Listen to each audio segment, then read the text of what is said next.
Hey guys, welcome back to another video. It's me, UFC Investor. In this video, we're going to be talking about my bets, predictions, and picks for Pantoja versus Asakura. If you guys didn't know, the fight card isn't this Saturday, but next Saturday on December 7th.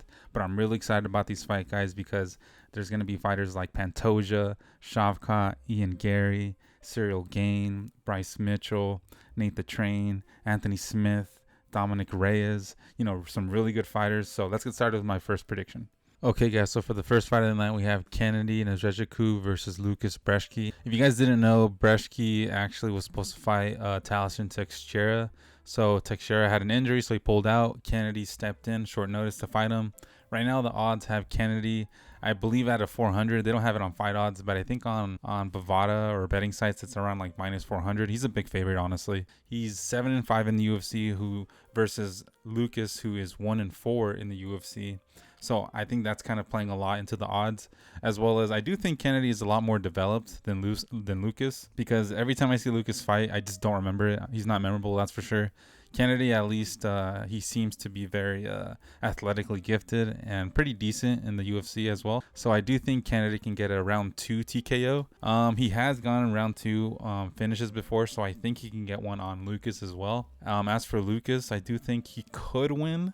And if he does win, if you look at his record as well, it's either by a round 1 KO or a decision. So I think, in my head, I think Lukasz is going to want to play the long game and maybe try to cardio out Kennedy, I think, just because of maybe the short notice factor. So if Lukasz were to win, I could see maybe a decision or just a round 1 finish in terms, or a TKO at least.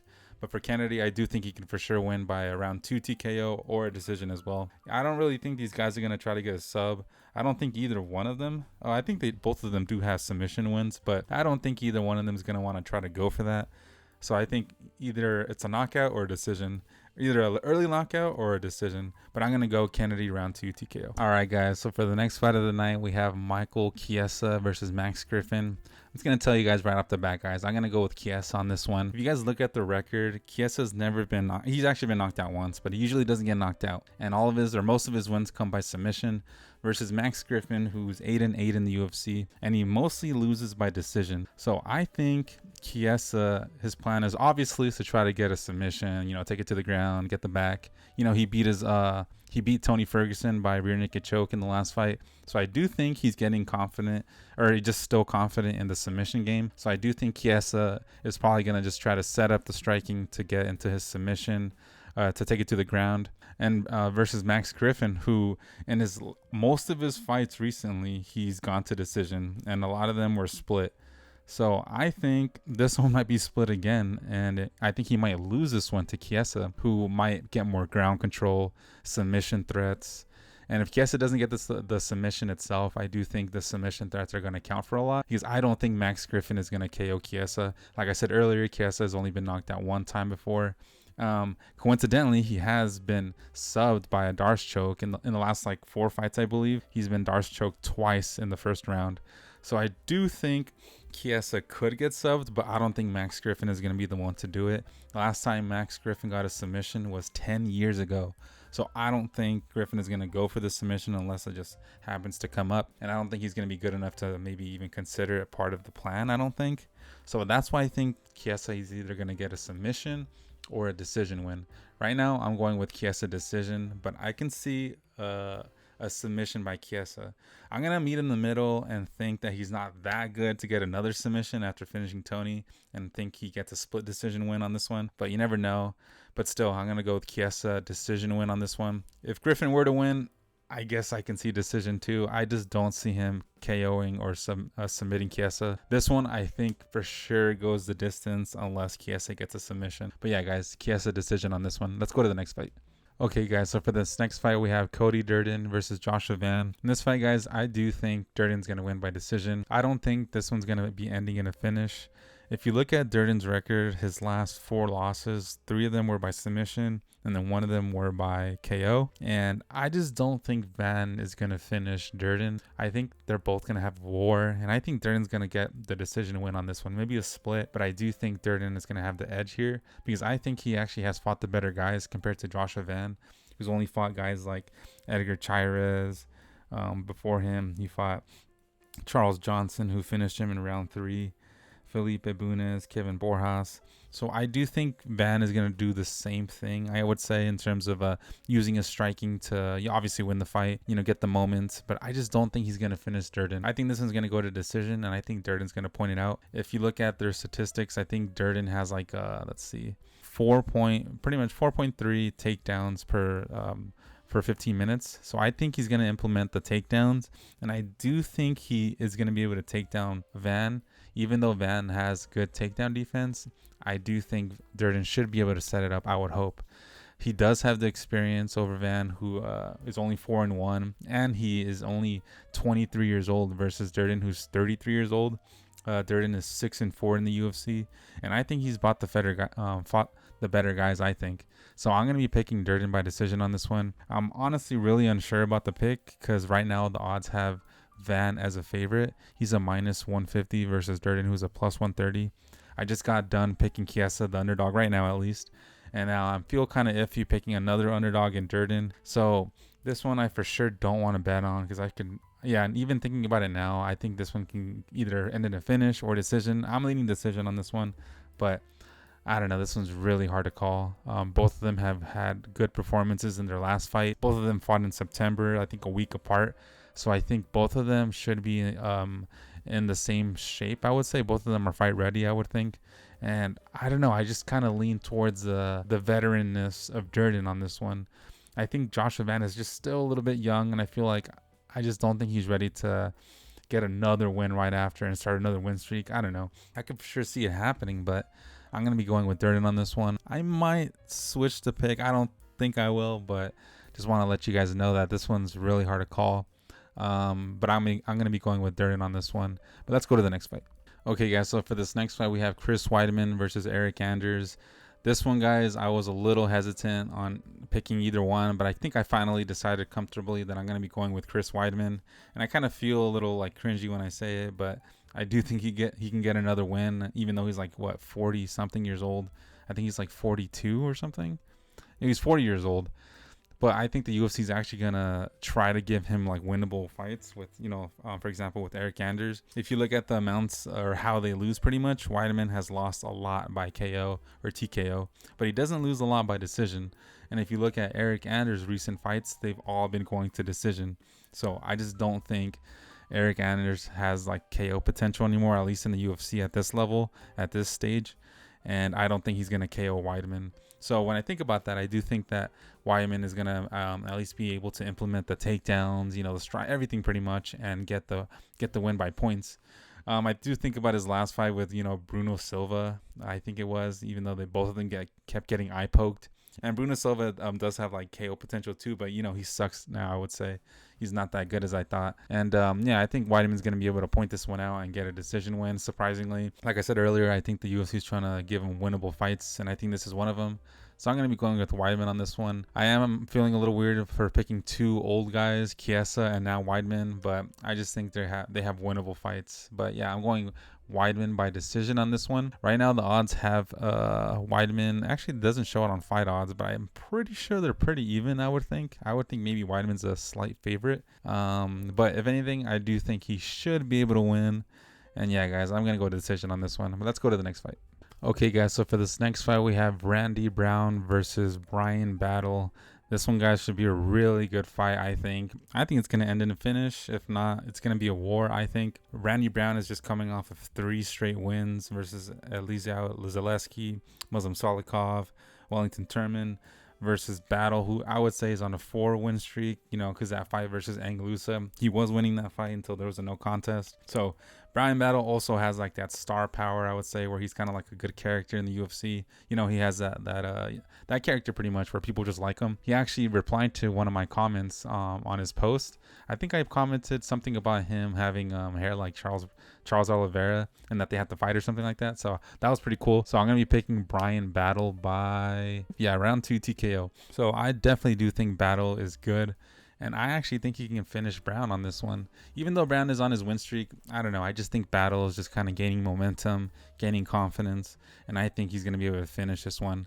If not, I think Battle can get a decision win. But I think it's going to be a really good striking match, this one.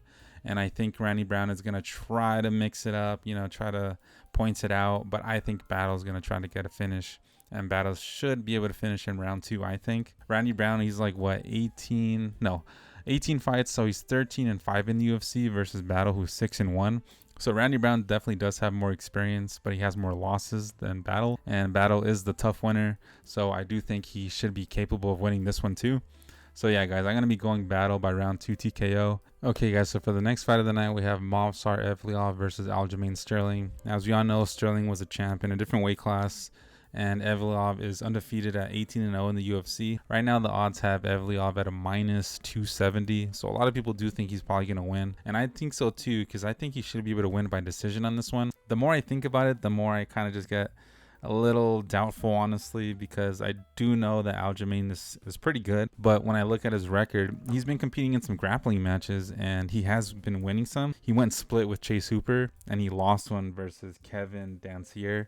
I don't know who that guy is, but when I see that, I kind of think like, okay, well, if that guy can beat him, then I think Evloev can beat him too. So I'm going to be going Evloev decision on this one. I don't think there's going to be a finish. I think both of them are going to be really careful.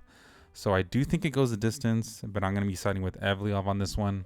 Even the odds kind of agree, because honestly, I kind of do think Aljo has a great chance, but I'm just going to go with the odds and what my head is telling me in terms of Evloev being able to beat Sterling. But part of me does think that Sterling can win, but my head is telling me Evloev, and I'm going to go with that pick. But let's go to the next fight. Okay, guys, so for this next fight, we have Vicente Luque versus Themba Gorimbo. If you guys didn't know, he was supposed to fight, or Vicente Luque was supposed to fight Nick Diaz, but that got called off for whatever reason. Some people are saying that Nick Diaz is on drugs, which I kind of would think so too, because if you see some videos about him, it's just, he looks really awkward and weird. But he's going to be fighting, Vicente Luque is going to be fighting Themba Gorimbo now. Themba Gorimbo is on a 4-fight win streak. And his last 4 fights, he's won 3 by unanimous decision and 1 by round 1 TKO. So I think he's on a roll versus Vicente Luque, who's lost 3 fights in his last 4 fights.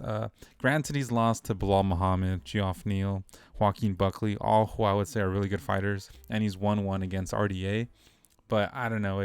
I would think he might be on the decline, I think. And Themba Gorimbo has like the momentum pretty much, and I do think Gorimbo could get a decision win on this one. Vicente Luque, I would say he's still pretty good too, but I think Themba might be able to edge it out on a split decision victory, I think. But in saying that, I definitely do think Vicente Luque has a great chance. Right now, the odds have him at a +165 versus Gorimbo, who's a -190. So I kind of agree with the odds because I do think Themba Gorimbo has a good chance, even though he's stepping in short notice for this fight. I do think he does have the confidence. He did fight literally in October on the 12th last month. So I do think he's taking the fight because he's feeling good, and I do think he thinks he can win. Vicente Luque, I think if he were to win, I think it could be by a finish. I don't know. Themba Gorimbo has lost before, and he got choked out in the second round versus AJ Fletcher. So I think Vicente Luque could try to get a submission, but I don't know. I just think Gorimbo's getting better, so I believe he should be able to get a decision win on this one and points it out, I would think. He got gifted like a house by The Rock or something like that, so that there's that too. So I'm gonna be going Gorimbo by decision, but I'm not too confident, honestly. I think it should be more of a pick 'em, I think, because of the short notice. But I'm going to go with decision on this one. And yeah, guys, let's go to the next fight. So for this next fight, we have Dominick Reyes versus Anthony Smith. I'm really excited about this fight, guys, because I really do think Dominick Reyes is going to come back strong. He just got a win versus Dustin Jacoby in round 1. So I think that's actually a really good win. Anthony Smith, on the other hand, has just came off of loss versus Roman Dolidze. And before that, he beat a guy named Vitor Petrino. It was a pretty good win versus an up-and-comer.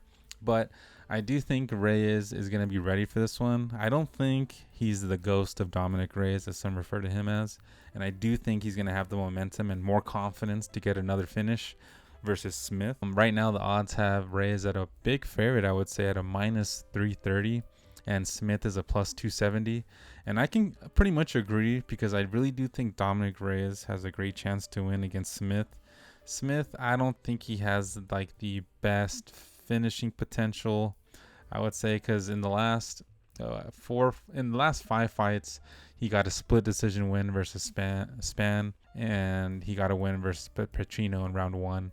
But the other 3 fights versus Roman, Khalil, and Johnny Walker, he lost all of them by decision. So actually, he lost to Khalil Roundtree by a round 3 TKO pretty much. If you guys all saw that, like that clip where he's about to like hammer fist him. So pretty much, I don't think Anthony Smith has like that edge in terms of finishing anymore, and I think that Dominick Reyes still does. And I think now that he has more confidence, I think he's going to be more willing to go there and make a good performance and get a good finish again, I think. So I'm going to be going Dominick Reyes round 3 TKO on this one, guys. Now, I'm going to be siding with the side that I think Dominick Reyes can start winning again. You know, some people say he beat John Jones. So I think he still has it there, and I think he's still capable of winning. But yeah, guys, I don't think this one goes to a decision. I think Reyes should be able to get a finish on this one, I would think. Smith, if he does win, I think he would either get a choke or a decision win. But let's go to the next fight. Okay, guys, so for this next fight, we have Nate the Train Landwehr versus Doo Ho Choi. This one, guys, I'm going to be going with Nate the Train on this one. I'm kind of surprised that he's a slight favorite. I would think he'd be a way bigger favorite than this. He's a minus 145 versus Doo Ho Choi, who's a plus 125. And I think Nate the Train can get another finish on this one, guys. Because if you look at their last 3 fights, Nate the Train has two TKO wins. Actually, I'm sorry. 1 rear naked choke win and 1 TKO win in rounds 1 and 2. And he did lose to Ige. But Choi, on the other hand, he's lost twice in round 2 by TKO and won the last one by TKO in round 2. So I don't think Doo Ho Choi is going to finish Nate. I think Nate has a way better chance of finishing Doo Ho Choi. And like I said, I'm just kind of really surprised about the odds. I would think he would be a way bigger favorite, even though Nate the Train is 5-3 and Doo Ho Choi is 4-3. I don't know. I think Nate the Train has more character, more charisma, and just another win over him too. Especially in the last 3 fights, he's 2-1 versus Doo Ho Choi, who's 1-2. I do think Nate the Train can get a finish on this one. I'm going to be going round 2 TKO. And yeah, guys, I'm really excited about this one because I do like Nate. He's a good character. He's funny. He's fun to watch. And if he gets another finish, you know, I like to hear him on the mic and stuff. So I think he should be able to finish Choi on this one. If he doesn't get a TKO in round 2, I think he can get a decision win. But I think he should be able to get a finish on this one. As for Doo Ho Choi, I think he could land something on Nate the Train and finish him, but I don't think so. I think his only way to victory is knocking out Landwehr, and I don't think that's going to happen. I think Nate the Train should be able to win this one. But let's go to the next fight. Okay, guys, so for this next fight, we have Bryce Mitchell versus Kron Gracie. If you guys saw Kron Gracie's last fight, guys, it was so disappointing. He was trying to grapple Charles Jourdain like the whole time, literally scooting up to him, trying to get him to the ground or something, or trying to grab an ankle. It was kind of like, I would say, kind of embarrassing for the UFC because I had personally not seen a fighter do that, I think, ever in the UFC. Just kind of just sit on the ground and kind of try to force the fight to the ground, which is kind of weird. So it just kind of left a really bad taste in my mouth. And I really do think the UFC is feeding Kron Gracie to Bryce Mitchell. I think they're giving Mitchell a really winnable fight, a really straightforward path to victory, because he just got brutally knocked out by Josh Emmett. So they give him a guy that has no knockouts, no KO wins, and only submission wins. So I think it's kind of funny, and I do think they're doing Bryce Mitchell a favor, I would say. I don't know if it's because they like him or maybe they think it's good matchmaking. I don't know. Bryce Mitchell actually does have a lot of submission wins. He has 9 submission wins, and he's only been subbed once. So I don't think Kron Gracie is going to be able to take him to the ground. If Charles Jourdain can beat him by unanimous decision, I definitely think Bryce Mitchell can too. And then plus, I think he's really funny and pretty cool. Really good character in the UFC. So I'm for sure rooting for Bryce Mitchell. I kind of want to bet on Bryce Mitchell just because I like him. But I think if I looked on Bovada, I think he's like a huge favorite. I think he's like a minus, what is it? Yeah, I don't even think they have him because I think he's going to be such a huge favorite. Yeah. I don't even know if they'll put him up because I would think he's going to be like minus 800, minus 600 to minus 800, I would say, because I just don't see Kron Gracie getting a win after his last performance. And I think after this one, he's going to get cut if he loses, or I would say when he loses. If Kron Gracie wins, I think he can get a submission, maybe somewhere in the fight. I definitely do think he can beat Kron. You know, another Gracie who's kind of just like a one-trick pony. This one should be a fun fight. At least interesting to see what Kron does differently this time. But I definitely do think whatever he does, I don't think he's going to be able to beat Mitchell. Mitchell, you know, he just built a house on his farm. I just saw a post about him posting like a tour of inside of his house, or his new house, I would say. So I don't know. I think there's good things going on for him. And like I said, I think the UFC is trying to give him a winnable fight. So I'm going to be going Mitchell by decision on that one. Even though I think Mitchell could get a TKO, but I'm going to go decision. But let's go to the next fight. Okay, guys, so for this next fight, we have Ciryl Gane versus Alexander Volkov. In this fight, guys, I really do think Ciryl Gane is going to be able to win it. If you look at the only people he's lost to, he's only lost to John Jones and Francis Ngannou, which are pretty much the best heavyweight fighters on the planet at the moment, versus Volkov, on the other hand, who just got a win off of Pavlovich, and he's beaten Tai Tuivasa, Alexander Rakhmonov. But I just don't think they're at the level that Gane is. If John Jones wasn't the champion, I do think Gane would still be the champion. And I think Gane should be able to get a win on this one. I'm going to be picking decision. Right now, the odds have Gane at a minus 320. So I pretty much agree with the odds because I really do think Gane can win this one. I would say it's one of my more confident picks, if not my most confident. I'm definitely comfortable on the pick. I think Gane can at least get a decision win. If not, a TKO win in round 2 or 3, I think. But I think he's going to kind of be a little bit more careful on this one. And I also think Volkov is going to be more careful as well. I think he's going to be able to survive until a decision, but also lose the decision to Gane, who's probably going to point it out, you know, by striking. And I just don't think Volkov is going to be able to take it to the ground versus Gane. So I'm going to be picking Gane by decision on this one. With the odds, I do agree with them. Minus 320 is a little high. I would think maybe minus 250 or something like that. But yeah, guys, I really like to pick on Gane.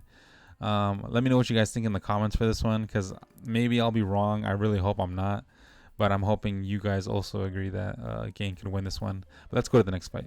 All right, guys, so for this next fight, the co-main event of the night, we have Shavkat Rakhmonov versus Ian Garry.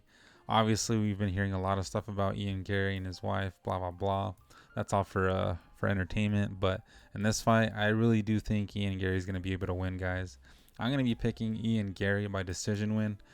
And I know he's a big underdog right now. I believe he's a plus 285. But I don't know, guys. I just think if he's the one calling out Shavkat, I just think he has something up his sleeve. Right now, Shavkat is 18-0 and Ian Garry is 15-0. And if you look at the recent wins, both of them have fought Neil Magny. Both of them have fought Geoff Neal. What's kind of scary is that Shavkat has finished. I think he's finished every single fight he's been in, which is pretty insane. He's gotten 3 performance of the night's bonuses, I believe. Yeah, 3 performance of the night's bonuses versus Geoff Neal, Magny, and Carlson Harris. Versus Ian Garry, who's only had 1 performance of the night versus Daniel Rodriguez. So what kind of scares me is that I think Ian Garry is going to try to point it out versus Shavkat, and Shavkat's going to just try to go for the finish. So I think what's going to happen is that Shavkat's going to kind of just do a lot of pressure. I don't want to say he's going to lose his cardio or gas out, but I think he's just going to chase or obviously go for the finish because that's all he's been doing, versus Ian Garry, who has a lot of decision wins. So I think Ian Garry's plan is to point it out. He's been working with Diego Lima, so he's been working on his ground game, and we all know he has somewhat of a decent chin, even though he's been dropped by like people like Ken and Song.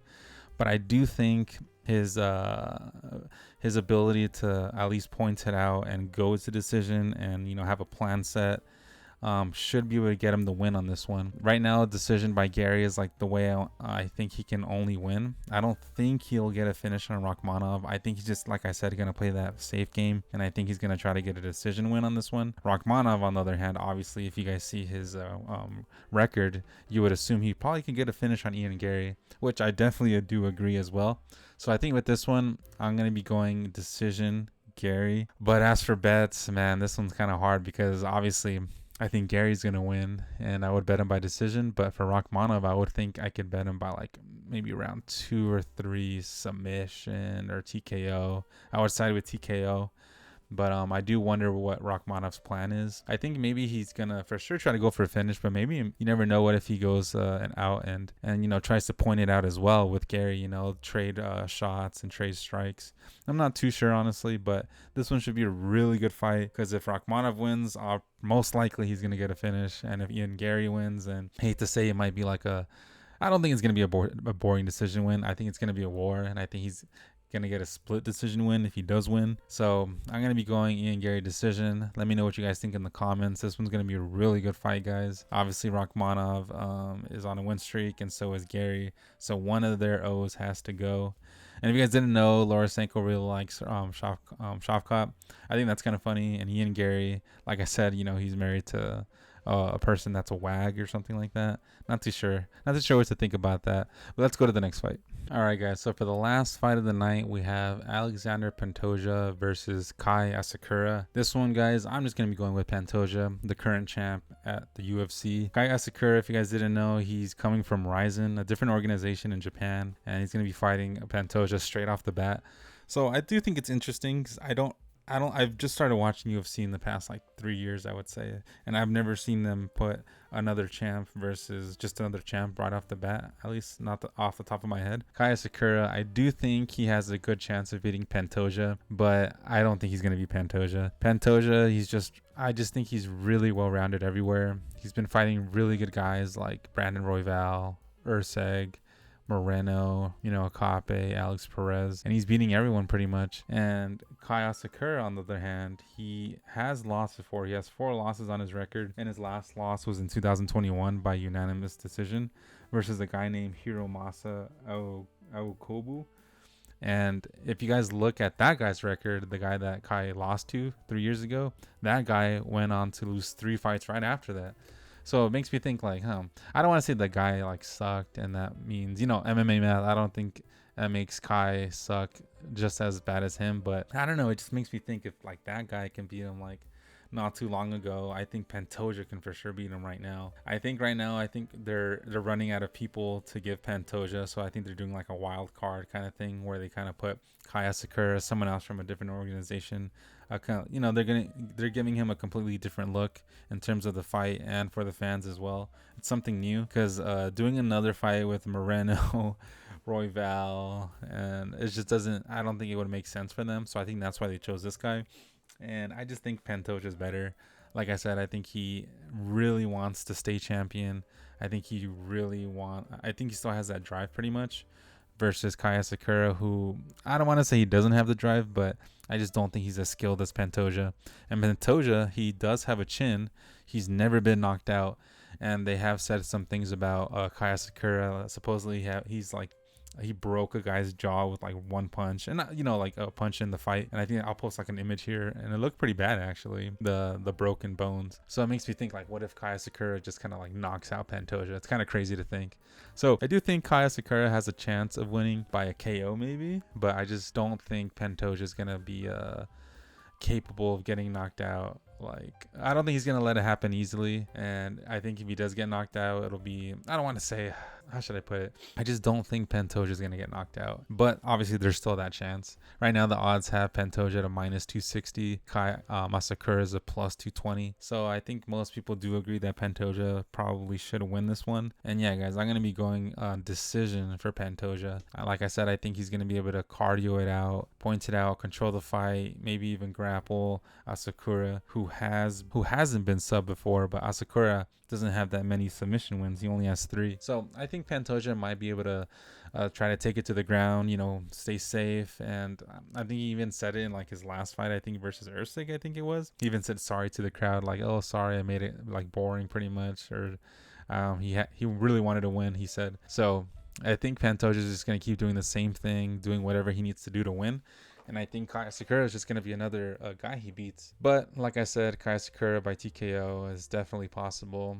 but I'm going to be going Pantoja decision on this one, guys. So yeah, guys, those are my picks. Let me know what you guys think in the comments below. As for last week in the Macau card, I think I only got like 7 out of 13 picks right or something like that. It was a really good sets of fights. I ended up only like getting up to watch like maybe a couple of the fights, but I missed like most of it, honestly. It was in the middle of the night for me, so I really didn't want to miss it, but I couldn't miss out on sleep either. So that's why I'm at gold now. I think I did go up because of those picks. I did fairly decent in those picks compared to other people. I placed like 1,000 something out of like 6,000 or something like that. So now I am gold now again in the tap rankings. I'm number 1243, so that's pretty satisfying, but still not as good as I want it to be. For sure I want to go back to platinum or diamond, if not for sure get to champion eventually or top 100 on Tapology. And another goal is to for sure get 100 subscribers before the end of the year, guys. If you guys can please subscribe. I do want to keep making videos, and subscribing definitely motivates me. Liking the video, commenting, just doing any support for sure motivates me, because it is for sure fun making the videos and posting my predictions and all that. But I want to for sure get some sort of some feedback. So if you guys want to give me some feedback in the comments, any suggestions, any thoughts, or just anything you guys want to say in the comments, it'll definitely help me out and with the algorithm and all that. So yeah, guys, comment below, subscribe please, and I'll see you guys in the next video. I'm never gonna shake your hand. I'm never gonna be cool with you. Y'all take our freedoms every day. Every day you step on us, you censor our posts. All of y'all are a bunch of pigs to me. And if you come over here to hang out with me, buddy, you just gonna be hanging out in a pig pen, because that's what y'all are to me. Bunch of spineless cowards.